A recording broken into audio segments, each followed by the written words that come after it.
You know who it is, the horror flick digger ditch Super 6 Big Mitch. And I'm kicking in doors with all three O's. And I'm bringing 28 101s because we Vegas Suns, it's the Chronicles. And you in the Meadowlands. Yeah, you in the Meadows, man. And you already know what made me. 530. What that mean? Oh, that boy's a desert baby. Oh, yeah. Boom. Hubba dub, scrub, 22-inch gold Dana Danes. And Big Bolo Yang, I can never sit on McLean's. Welcome to Vegas Chronicles with the whole Super 6, Mr. Digger Ditch Big Mitch. And today, like any other day, y'all know what we do. We kick actual factuals with no additives and no preservatives. Just raw and uncut like what? Like summer sausages and crackers. You already know. Shout out to everybody that's been rocking with my platform.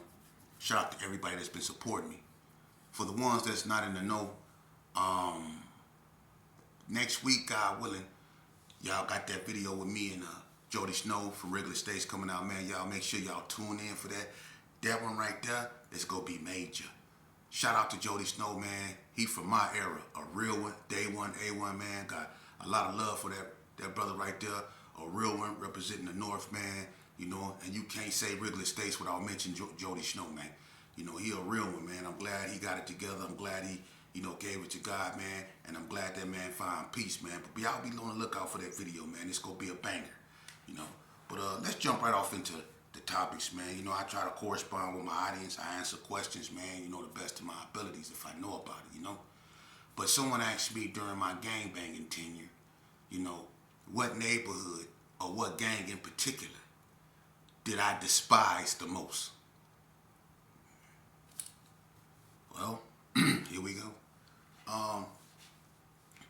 To be honest with you, the animosity I had toward gangs, back during my era, it differed because, my animosity toward gangs changed over time. Like in the beginning, when I, really jumped off the porch and I really started making a name for myself, to be honest with you, the neighborhood I hated the most, grew up hating, and I'm gonna be honest with you, and it wasn't because, they were sorry. It wasn't because something they really did to me. It was because I'm gonna be hard. I'm gonna just be honest with you. They was hard, and I ain't like the fact that they had the audacity to try to stand up to us, and that was the Pirus.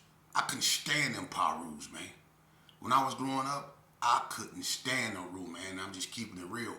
You would have thought I had a lot of disdain for West Coast, and the situation with David L, that really, brought out a lot of anger, and I got into a lot of conflicts with the coast. I done got into a lot of back and forth with them, a lot of shootouts, but at the same time, I'm not gonna lie and say, I didn't still have, love for a lot of those dudes I grew up with up over there, man, But I had an utter disdain for Pirus when I was growing up. Because those dudes right there, man, I didn't too much care for the PBs, the Playboys or nothing. But the Playboys, I'm gonna be honest with you, during when I was growing up, I remember the Playboys, they was bullies on Jackson. The Playboys, they wasn't no joke. They used to put in work, but it was something about those Pirus, man. I had a disdain for them dudes, man, for real. And all of them had P in their names. Back then they was really on that P, that P. So it was Strict P, Slim P. You know what I mean? It was so many of those cats up over there. But then you had cats like Red Mac, Big Red. You had Quando, his brother. You had Kabubi, my cousin. You had Big Bo. Bully. You had Slick, Easy Money. You had Webbo, Earn P, his brothers. You know what I mean? You had Mo P and his brothers. Doom P wasn't no joke. The Giggler, he wasn't no joke back then, man. You had Dirty D, man. You had Lil Dave. You had a bunch of Pirus, Burger Max, Booney G. You know what I mean? It was a bunch of cats up over there, man. But them dudes were just so talented with their hand game, man. I couldn't stand them dudes, man. Because they fought so hard, man. They fought hard. Them Pirus fought hard. I couldn't stand them. But as time went on, I started, developing other, animosities and disdain toward other groups, and as time went on, we had more and more conflicts, with the rolling 60s and people like that. So over time, I had less animosity toward the Pirus, and I'm gonna just be so 100 with you.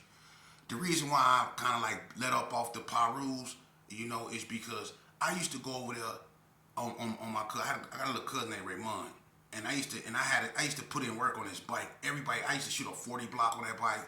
I used to be bad, man, and I used to take a little trip up over there to Piru turf, and I used to, shoot up Piru turf from the Evergreen side. I'll go that way down J Street, and I used to light up the parking lot, and a lot of them, some of them remember that because I went over there one day, and one of them got on me. They got on the bike and they chased me, made me jump off my bike. As soon as I hit orange, I jumped off my bike and ran in traffic, and I was so scared. I started taking off my shirt, everything. I was gone. I went over there busting on them Pirus and almost lost my life, because back then we was into it with Larry Brown, Lay, and the Joker. They was like three the hard way, and they was going around and they was doing their thing. Their name was ringing, and so was Earn P. So we was really into it with the Pirus, and the Joker, he had something personal going on because Trip Mack and Ski Dog jumped Tanya Washington when she was pregnant by Tony Poole. You know what I mean? So the Joker, he was really turning it up over there.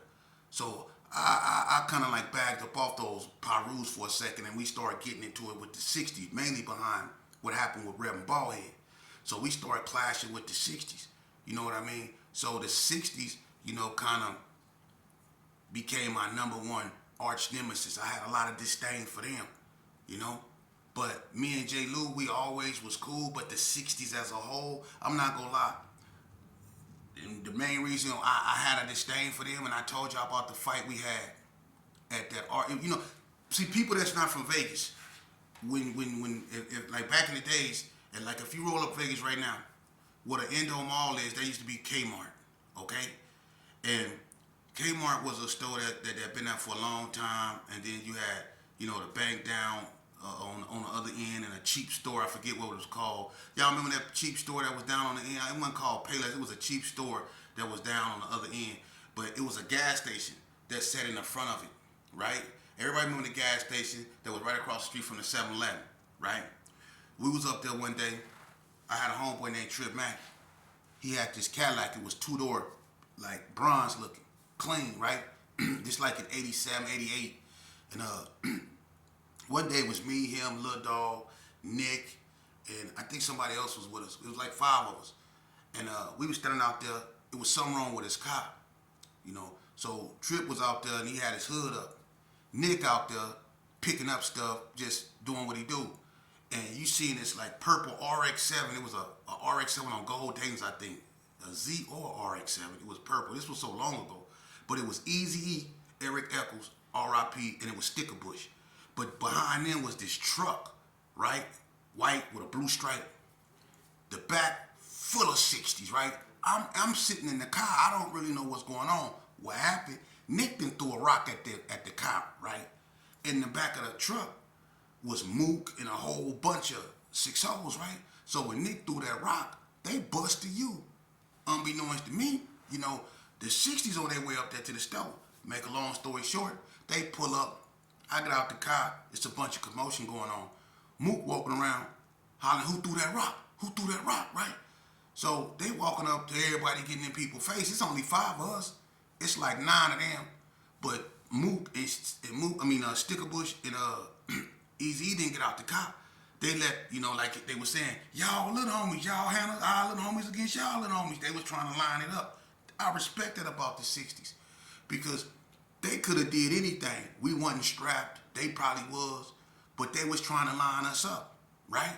And I ain't gonna lie, we was some little kids. They was a little bigger than us. The only one our size was Mook, and that was because he was short, But look, Mook walked up on Nick and said, you threw that rock at me? And Nick was the oldest of us. Nick stole on Mook. Boom! Because Mook got in his face. Mook said, that's what I want you to do. That's what I wanted you to do. Next thing you know, everybody got the fight. Let me just get to what happened to me. Man, I wish I could say that I jumped in a Tai Chi stance and did some Jet Li stuff. I wish I could say I just got to knocking them out like my daddy. I wish I could say I took off my shirt and said, yeah, I'm the sheepdog. And I just got to boom, boom, boom, boom, boom, boom. Did none of that happen. I'm going to tell you what happened. Them 60s got a hold of me, right? And boy, look here. They put something up on me. Look. See, that's when I knew them 60s really knew how to fight, that they were boxers. Because they was hitting me in spots that when you getting jumped, you don't get hit in. They hit me in my liver. They was hitting me, look, they was whooping me. And then look, they picked me up and they threw me over the fence. And look, you would think that it's a 4 foot, 3 foot fall. Nah, try 9 or 10. Everybody remember that gas station, and there was a gate around it. And you can walk to the gate and you can look over the gate and it's a steep fall. For real. They threw me over that. And I was a little kid at this time, right?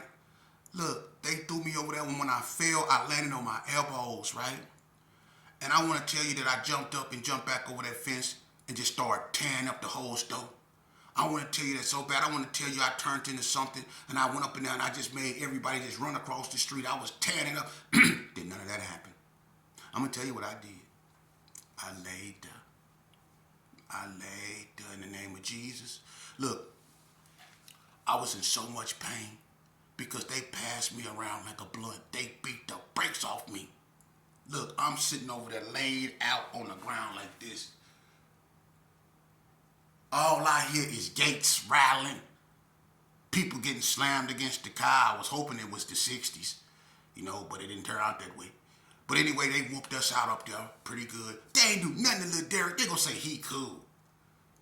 He was the littlest one up there posing like a little kid. You know what I'm saying? They ain't do nothing to him, but they beat. Look, and then they couldn't even find me. I'm over there laying on the ground. They looking for me. They had to drive around into the parking lot and drive around and see me laying there. Ain't gonna tell me to get up. For what? For what? Get up for what? Man, if y'all come over here and get it, man, look. We went back, look, that was the quietest ride I ever took. You know how when you go to jail, it be quiet in the back seat? It be quiet. All you hear is the AC and walkie-talkies going on. I'm telling you, when them 60s got through with us, when we was riding back, all you heard was people breathing. We couldn't even look at each other. Trip Mac the only one, they ain't do nothing to him. All because Nick wanna throw rocks. They beat the break. That's the game. So the 60s, I had a horrible disdain for. And I say third, Donna. And I'm gonna tell you something. I hated Donna. And let me tell you why I hated Donna. I hated Donna for the same reason I hated the Pirus. I hated Donna for the same reason I hated the 60s. Because they was hard. And when they came out, I ain't gonna lie, the Gerson was getting 86th. We was in a state of repositioning ourselves because that substation they put in the Gerson disrupted everything. And people had to relocate. That's why you had Trailer Court Gangsters. That's why you had the Brownie Boys, the Gersons. They went up to Winslow, and at one point, Winslow Park changed their colors. They was yellow. They was the first ones to wear green and yellow. Chill Will and all them. They was David McAfee. They was the first ones before the alley shots was wearing that. It was 00 Winslow because they was caught into like a little skirmish with the 60s because the 60s was trying to turn them into 6-0s or was tripping with them because of their affiliation with the Gerson. So the hillside, so Winslow Park, they was kind of caught up in that too. But to make a long story short, Donna, look, when we was going through what we was going through and everybody was getting, relocated, Donna came out, man, and then this one they really just, they set it off, man. And every time you woke up, all you heard was Donna, Donna, Donna, Donna. Can't nobody deny that. They was the fresh Crips. They was the new it, and everybody wanted to be, from Donna. A lot of our homegirls started hanging out over there. A lot of everybody homegirls started hanging out up over there. Donna became the new thing. So I ain't gonna lie. I was jealous. You know, I'm sitting up over here with an ex-girl that looked like Stevie Wonder did it. You know what I mean? I got this hot ass trench coat on. You know what I'm saying? I'm around here burnt out on that water. I got a 12 gauge and they up over there. They got Cadillacs jack up in the back, Hawaiian silkies. They doing their thing. It's Donna Crip and all that old stuff. You know what I mean? They really pushing the line. So I was jealous. I ain't gonna lie. I was jealous. And I used to go out my way to try to get into it with them, you know what I'm saying? Because I felt, you know, it was only certain Gersons that was really pushing the line. You know, you had pockets of Gerson pushing the line, man. Everybody want to participate, man. And I'm not finna sit here on no internet and lie and say everybody was. And that's the reason why a lot of people got animosity toward me, because I won't lie and say they was doing something they know darn well they wasn't doing. A lot of y'all was not out here participating, man, and y'all know y'all wasn't. And it ain't just from the Gerson. It's a whole bunch of cats from around here, man. It don't matter where you from. It was a whole bunch of you dudes was not participating. Y'all was not, man.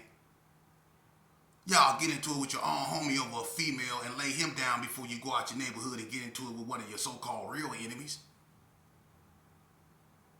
I'm keeping it 100 with you. Donna was hard and I was jealous of him, you know, and I felt that the Gerson was the biggest gang. Why our name ain't ringing like that? Why Cornbread name ringing? Why Face name the only one ringing? Why Dirty Rob name ringing? Why Boonch and all them name got the ring? Why all our name ain't ringing? Why my name just ringing? Why BG name just ringing? It's 1,000 of you dudes here, man, but it's only a handful of dudes name ringing. Them down there tearing it up, making us look bad. So that's why I had animosity. You know, but I'm going to tell you who I had the most animosity toward of all three. I had animosity toward myself. I had animosity toward myself, man. Because any person that dislike another person for doing more wrong than they doing is sick in the head, man. And that was my problem. And I used to get so mad because all you heard was Donna. And when they used to drive up, they were so in sync. You know, it was all about boo love. You know what I mean? Their khakis was creased up. You know what I'm saying? Ant Dog out there, that was my partner. Ant Dog, Ant Dog, when he came to that Donna Crip, and Ant Dog was on his game, man. You know, Antique, all of them, Blanca, we was like brothers. Them dudes down there, they was pushing the line. You know, but I ain't gonna lie, I was jealous of their reputation, man. I'm a man, I can say it. You know, I was jealous for the wrong reasons. I was jealous because they was doing more wronger than I was. That's weird. You know, but if you ain't never really been in these streets in Vegas, man, then you probably won't know what I'm talking about. What really went on out here, man, was something that was really bad. It was, man. And you had individuals like KD from Rolling 60s, man. You know, that dude, he was a hitter. He was. And I done had many altercations with KD. Billy from 60s, little short bit. That boy, that wasn't no joke. And a lot of people don't even know about him. But when I went to NNCC back in 1990, I think it was 93, 94, I got a chance to talk to him, man. You know? And he was in the hospital in the RMF up in NNCC. I got a chance to talk to him and kick it with him, man. Billy was a real one, man. KD was a real one.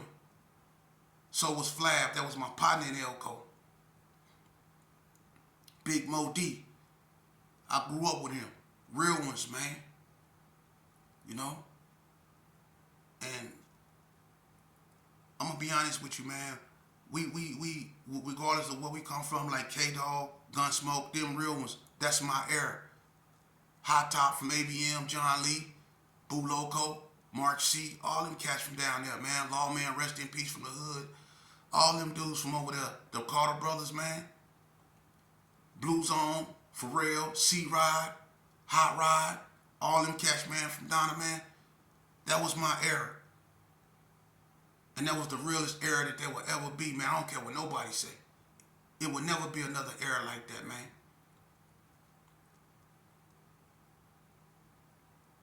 And I'm going to tell you something.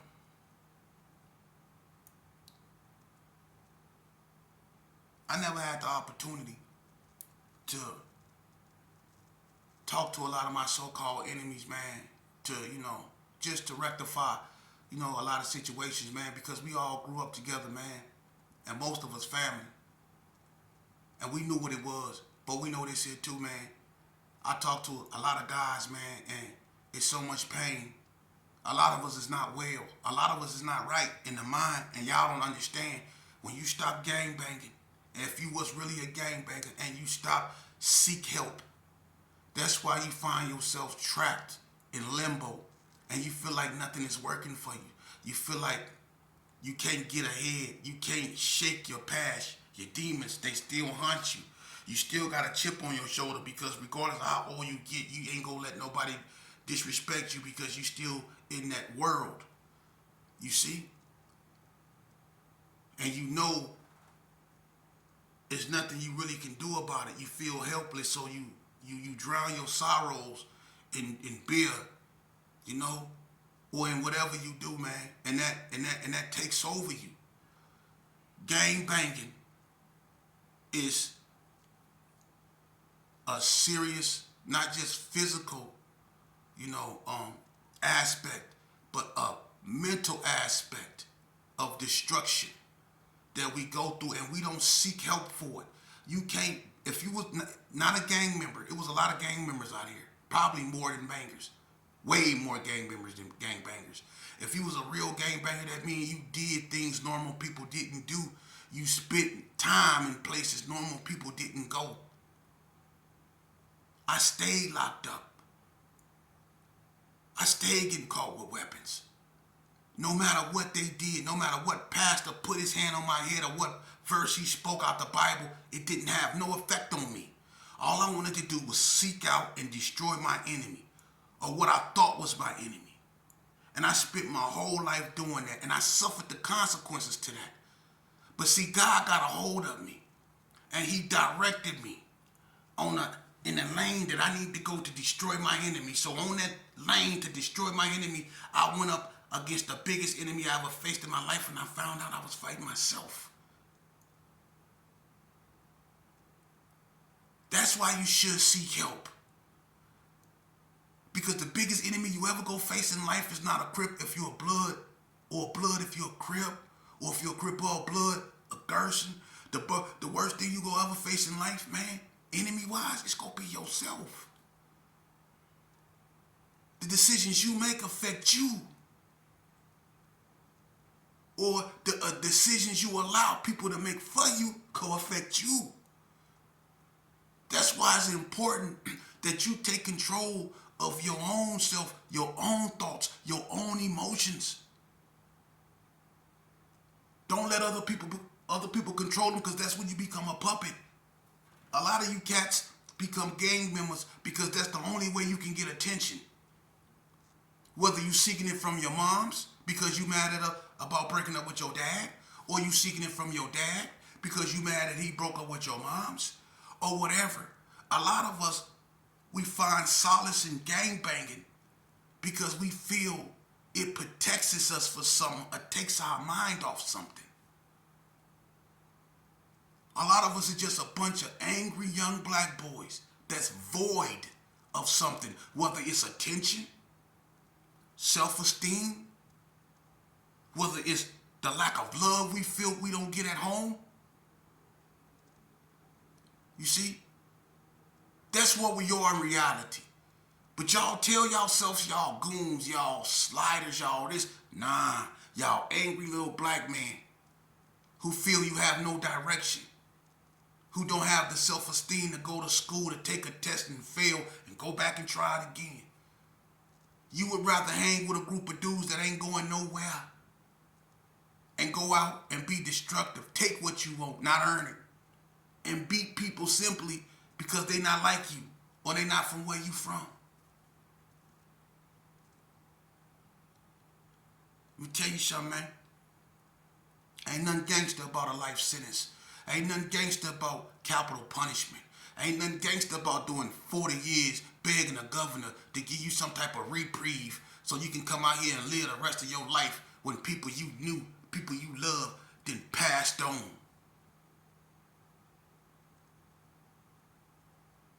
Think about that. Ain't nothing gangster about that. You youngsters and some of you old cats, because some of you old cats is more immature than these youngsters. These youngsters see you for who you are. That's why they don't respect OGs. They don't respect, listen, these youth out here, the reason why they don't, let me tell you that I don't have no OG concept. Y'all know where that came from? That I ain't got no big homie concept. That didn't come from the streets. Them youngsters ain't start saying, I ain't got no big homies on the street. That started in a penitentiary. In Las Vegas it did. That started in a penitentiary. Those youngsters started saying, I ain't got no big homies because they big homies was on the penitentiary yard walking around with men. They was on a penitentiary yard doing ungodly things, and them youngsters seen it, man. That's why they start saying, I ain't got no big homies. They seen their homies working with the administration. They seen their homies get knocked out by Cali boys or dudes from other states. They seen their homies get knocked out by boys. That's why those youngsters start saying we ain't got no big homies. So let's not pretend like we don't know what's going on, man. I don't care where you from. You black to me, and to you Hispanics too, I'm not gonna let up off y'all neither. Because we grew up together and y'all got the audacity to try to act like y'all from California. If you don't stop. Come on now. Y'all grew up with us.